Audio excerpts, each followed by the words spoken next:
and Nelly for having us, because yeah, we love your events and we come here as much as we can. And yeah, all the credits for the creative part, meaning the putting like our visuals together, goes to my brother's company. So we are also fortunate to have them. So yeah, my name is Radek Kaczynski, and together with awesome team, we are building Bouncer, which is, we hope, one of the best email verification platforms on planet Earth. Plus with some really cool additional deliverability features embedded that are provided to us by our partners, naming Email Console, for example. So we're kind of in a mode of being focused on what we do the best and partnering with other Zebra companies, small companies that do other things the best. And at Bouncer, we truly believe in dialogue, that great things happen when people do communicate.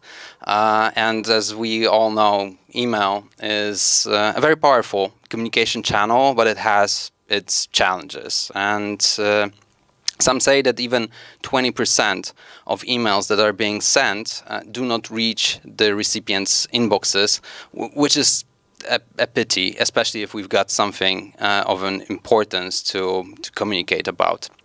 And not only the undeliverable email means a lost opportunity to connect with other human being, but it also may lead to some deliverability issues. And here we get to the point of deliverability. So our ability actually to get our message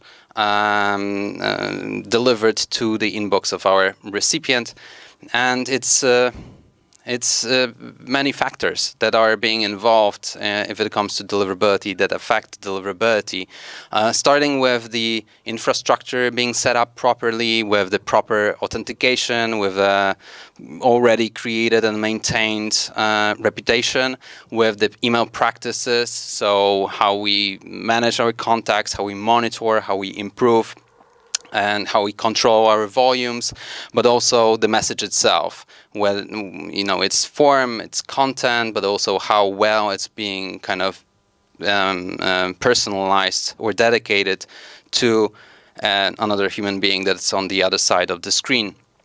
And it's so complex. While working on Bouncer, I was trying to grasp all of those aspects and understand. And as far as I'm relatively quick learner, I'm also super quick forgetter. So I wasn't able to memorize all those things.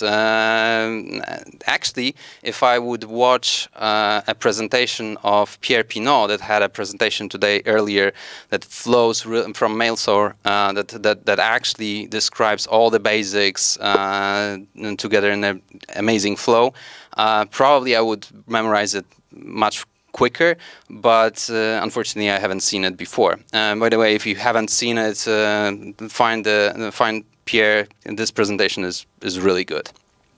Probably better than mine with the flow of the information, because mine gonna be still a bit chaotic. But it is complex, and I was thinking and I was trying, in order to just memorize it, to find some patterns. And at some point when I was preparing for a conference, and actually the title of my presentation was like 9 factors affecting email deliverability, like a SEO title kind of thing. So I started building this presentation, and it just came to me that all those things have one thing in common, or could be kind of connected with one thing: respect. Respect to our resources, someone else's resources, but also respect to our audience, to their time, attention, energy, etc. The respect that might affect, of course, the reputation, but also could affect the resonance with our audience. So then I started connecting the dots, and the content and the form is definitely an important. Those are really important aspects if it comes to resonance. The recipient's management as well is super important for the resonance with our audience. And on the reputation side, there would be like infrastructure, related things and the email practice related things, but still with the respect in the center of the whole picture. So let's first start with this respect affecting the reputation and the factors related with the infrastructure and email practices. So first, the reputation. And the reputation, the sender reputation, is as any other reputation. Essentially, it takes time to build it, to prove that we are worth of a good reputation. We need to constantly prove it that we haven't changed, and we're still still have a good reputation. And it's relatively easy to lose it, or at least to affect it to the point that we actually have to recover from the loss of the reputation, the sender reputation. And very important aspects that do affect our sender reputation are the ones related with the infrastructure itself. But if it comes to the connection with the respect, if we do care about our own resources, about our domain, about our infrastructure, when we do respect also others, so we don't let's say abuse someone else's resources by blasting a ton of emails just out of the blue, then indeed the reputation will be positively affected. And there's things like proper setup that are very important to accomplish that. A very, very wisely chosen MarTech stack that is actually dedicated for our use cases. And today Tom Bleeleven is talking about composability in the MarTech, which is very, very interesting topic. He's going to have a session at 5, so it might be worth to look at that. So finding the proper tech stack for particular problems or parts of your business operations that just nail it. So this is one thing. Another thing that we probably, right now it kind of starts to be a standard and everyone knows what SPF or DKIM is, but authentication is super important. And it's important for two reasons. One is because in that way we care about our own resources, we protect our brand, we protect our domain in a way that no one can actually impersonate us, pretend that they are us when sending emails. And on the other hand, it's a very important signal to the email ecosystem, like anti-spam filters, ISPs, that actually we do care that this is us who are sending a message. So those messages will not be just by default put to spam. So that's super important. It's a very, very strong signal that we do know what we are doing. Another thing is, of course, a DMARC, so a way to actually set up some rules of when the message should actually be rejected or not. And the last factor related to infrastructure is openness for feedback. So looking at, for example, signing up for feedback loops if possible, looking at performance at Google Postmaster, that kind of stuff is as well important when we are setting up our tech stack, MarTech tech stack. So that a very, very short true story about our own operations. Not many probably of you know that email verification, when we are providing email verification, we're potentially prone to be abused by abusers or frauds in the phishing space, hacking space, or some sorts of spammers. So they've been trying to actually get to our service and to be able to use our service to clean their list so that they get the phishing emails in the inboxes. And we have built a super sophisticated our own mechanisms to actually like anti-abuse, anti-fraud, and kind of measuring the risks coming from a new user to us to prevent them of using our service. And we've been fighting those spammers and phishers and all the cyber criminals for a very long time. So they tried to find some backdoors. And at some point, actually, they did send a campaign of phishing emails to our whole company and to all our team members with the request of changing a password on our admin accounts. Actually, that was a quite interesting trick to actually get someone of our team's admin account so that they could accessing this account, just give themselves some credits and unlock the accounts that they created. And unfortunately, actually, it was already after we have set up together with, well, with the help of friends from DMARC advisors, we have already set up the DMARC. So those messages never actually reached the inboxes of ours. We do have some proofs of some other attempts that they were playing around with some different domains, pretending that they are us sending a message from our IT department. But fortunately, DMARC did protect us from those phishing attacks. But it, of course, can protect, for example, our users, thanks to the fact that we do have a DMARC from those attackers or pretenders to actually send a message on our behalf or pretending that they are us. So DMARC is super important, and I think that it should become a standard at some point to have that kind of proper setup. And this is the way, as I mentioned, of us caring about our own infrastructure. Then the aspect of controlling email practices. So when tying it to the respect aspect, it's about not exploiting our own resources, but someone else's resources as well. And very important aspect here is the control of the sendouts.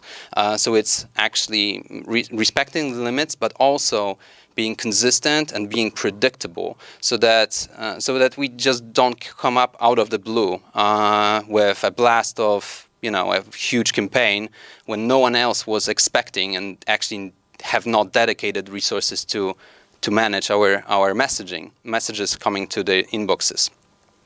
And lastly, monitoring and improving. So respecting the feedback, also honoring the improvement suggestions, and of course preventing and reacting to bounces, so that we keep our hygiene of the lists clean, and we essentially reduce the bounce rates as well. And when we talk about the feedback, it's good to observe feedback in different forms. Like it could be a feedback based on the metrics.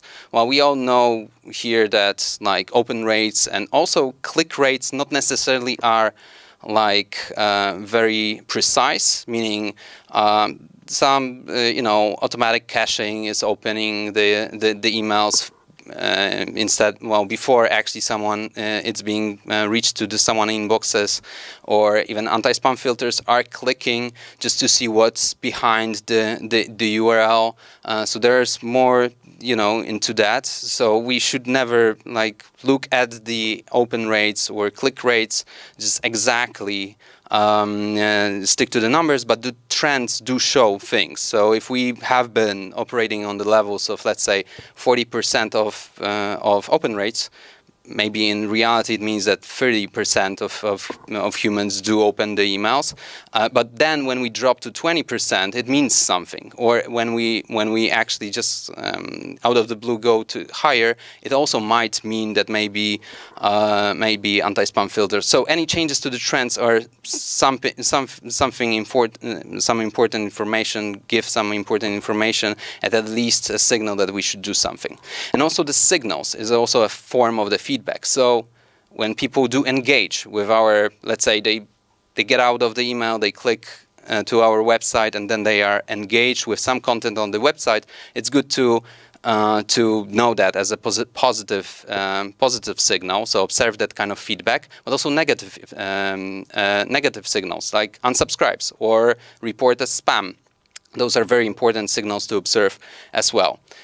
But lastly, the direct feedback. So I actually personally hate when some brands just send the emails with "do not reply" email address, sending us "do not reply," which it's a pity because they close for they're actually getting a feedback about how they perform, whether the message was aligned, whether someone wanted to get this message, or whether someone might have a need for some support or some help. We definitely should also be open and be prepared to react to the direct signal from the recipients that are with whom do we communicate. But also this kind of direct feedback may come from the postmasters or people who are on the receiver's side. We should also remember that postmasters are as well human beings. They're humans. There's always a human behind, caring about actually serving their customers in the best way. And they're usually open for to have a dialogue, especially if we show a respect and we're doing legit stuff. And if we have challenges of getting in touch with postmasters, there's an awesome email geek community, plenty of experts here as well that will help us connect with the ISPs with which we might have some problems. So another example, we actually had a customer like a year ago that they have been building their database of contacts for like years, but they have never been doing actually email marketing because they preferred social media. Their business actually was really good with other channels, and then they wanted to explore. And then, of course, the Black Friday potential deals was a stimulant, motivator for them to do the email campaigns. So they did, and they just blasted to all their database. It was organically built, but it was old. They never actually cleaned it. And they did it just out of the blue. So as you can imagine, the email service providers were kind of surprised, but by that kind of volume. So some messages started to end up in the spam folder. Of course, the people did not, they haven't heard from this brand for ever actually. So the engagement was low. Messages started ending in spam folder, so the engagement was even lower. And finally, they even started getting spam bounces because very quickly they kind of destroyed their reputation. So here, our friends from Email Console essentially helped us to help our customer with just reestablishing to perform the damage control, then recovering from this deliverability disaster, and finally to establishing a proper ways and proper practices in order to prevent from that to happen. And fortunately, those folks that have been able and have been positioned, they recovered relatively quickly from this disaster and were able to run the campaigns at the end of high season, meaning like a holiday period of time. So, but it was so close. It might have happened that they actually wouldn't be able to deliver much for the high season. So moving to the resonance part, which essentially also influences, of course, the reputation. As I said, the engagement is also a very important factor for the sender reputation. The resonance, I believe, is being actually accomplished when the message that we send is aligned with the recipient's needs. So when we are kind of mindful and empathetical, and we do kind of whether we do know, or at least we have a high probability, high chance that those recipients will like what we've got to say, we definitely have to deliver on promise. So if we started some digital relationship in some context, let's not switch the context to, out of the blue to something else. Because we just built a database of recipients that were interested in, let's say, our podcast, and right now we start to sell them mattresses. And probably that kind of switch of the context is not the best. We're not delivering on promise for sure. And then no hidden intention. So let's be honest with ourselves, and let's be honest with our audience. This will definitely help with getting a resonance and the engagement, and building and fostering the strong relationship is a key. And this will be this can be a key to actually have a proper ROI of our campaigns and our email marketing activities. A very important aspect in getting a resonance is the message itself, its content and its form. So regardless whether we are in B2B, B2C, or whatever other abbreviations, we are actually in H2H, right? It's human to human. So it's good to be empathetical. It's good to be mindful of whether someone really wants to get something from us, and it's good to maximize the value that they will get from the time that they spend on reading or engaging with our email. And very important aspect is the respect to someone else's time and energy. And when we talk about that kind of respect, also showing a respect is the high quality both for the human beings and also for the machines that are protecting the attention of those human beings, being, for example, anti-spam filters. So the content and the form definitely should be of a highest quality. It should be definitely clean and clear, and it should have a proper, good balance of content and media. And especially, it's good to be mindful and knowing, your audience. If we are sending to people that are actually working remotely in some remote locations with maybe not the best coverage of a cellular network, maybe it's good to have a light message being sent to them, because it's going to improve the user experience on the other hand, and they will just be able to very quickly load the message and read. Maybe let's not pack too much content. And of course, this is like a no-brainer. It's long time that actually it's the practice is like sending a message that contains just one image with all the information on this image is definitely something that will not work, that will not fly. And that actually was a trick that some spammers tried to use when the ESPs have been just identifying the spam words in the old days. But still, some marketers do send messages with just one image in it, and that's definitely not the best practice.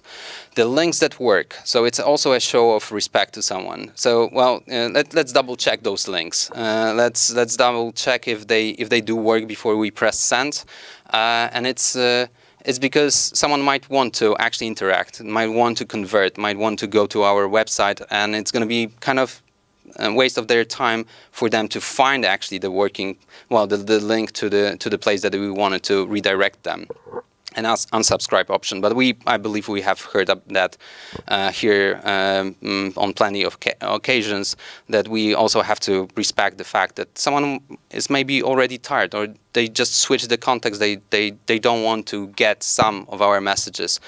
It is good practice maybe to have the unsubscribe options. Well, of course, unsubscribe to all of our communication, but also maybe some parts of the communication. If we're doing like product updates or marketing information, or some engagement information or transactional, it's good it's good to have a preference center, of course, after the unsubscribe. But if, for example, our email service provider is not providing that kind of preference center, maybe putting a link for people to know from what they're going to be unsubscribing is a good thing, and then respecting this unsubscribe. So actually making sure that our provider of a technology unsubscribes them immediately, instead of waiting like 24 hours to unsubscribe, because in the meantime we might be again sending the messages. True story about one of our actually investors that had deliverability issues. It's a small venture capital firm, and they were building a new VC fund, and they've been just reaching out to the investors, angel investors that they had in their network. They've been sending messages, just manually from their Gmail. but have learned from one of the angel investors that actually was looking in spam folder that the message was received to spam. So they checked, and actually all the messages that they sent were in the spam folder, which was kind of interesting. So they came to us because they are our investor and we do some deliverability stuff. So we started to investigate what was the issue, and their sender reputation was okay. Essentially, they haven't been operating like on huge volumes. It was a manual send. There was no ESP involved because it was directly from G Suite. So we started looking into the issue, and again, guys from Email Console helped us a lot. First of all, we run some seed testing, some inbox placement tests. We just send the message. We ask them to send exactly the message that they are sending to like a couple dozens of email addresses on which we were able to verify whether they're going to be placed in the inbox or spam folder, and every single one was in the spam folder for every single ESP. So we started. So we said, okay, let's do like granular tests. Let's first start with a plain message without any footers, without any signatures, just a hello message. Let's see how it performs, and it went to inbox. So then we ask, okay, so now let's put the footer, and it wasn't that bad. There was some link shorteners, so we immediately told them, let's remove the URL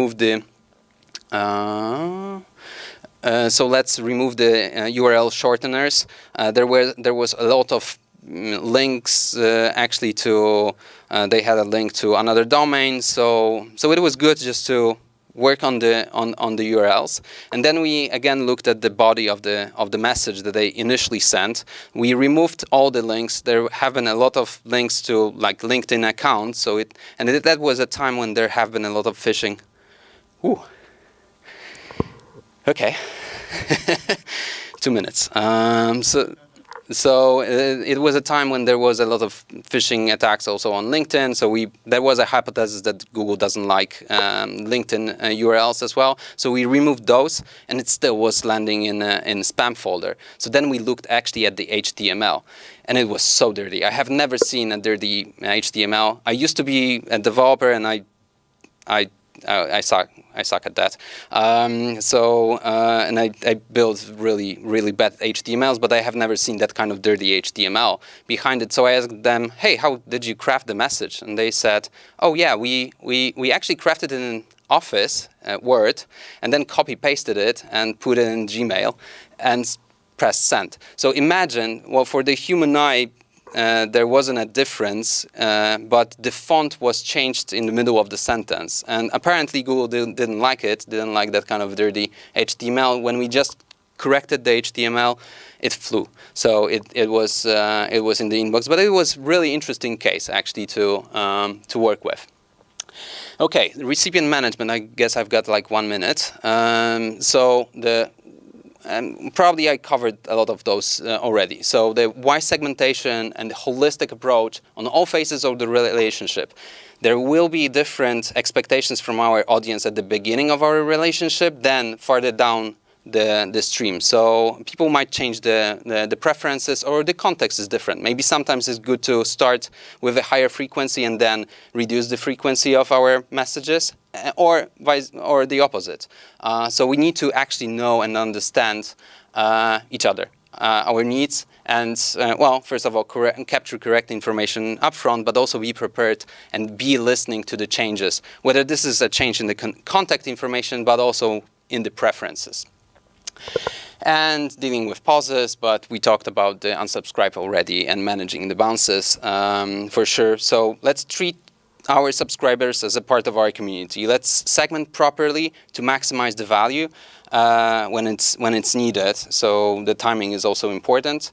And here's the maybe a story that I can tell you after the presentation. Is about one of our how I suck at marketing, and how bringing Jacob, our CMO, have actually because of my mistakes, was making some challenges, and we received some interesting feedback from one of our dear customers that have been with us for 5 years. But if you want to hear that story, just join us at our booth.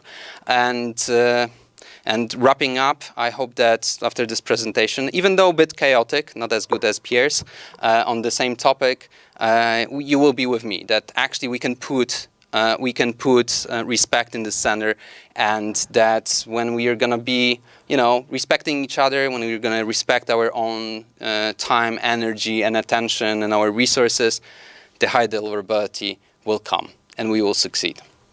Thank you so much. If you want to contact us, feel free to shoot, of course, an email. And we're here at the Expo as well.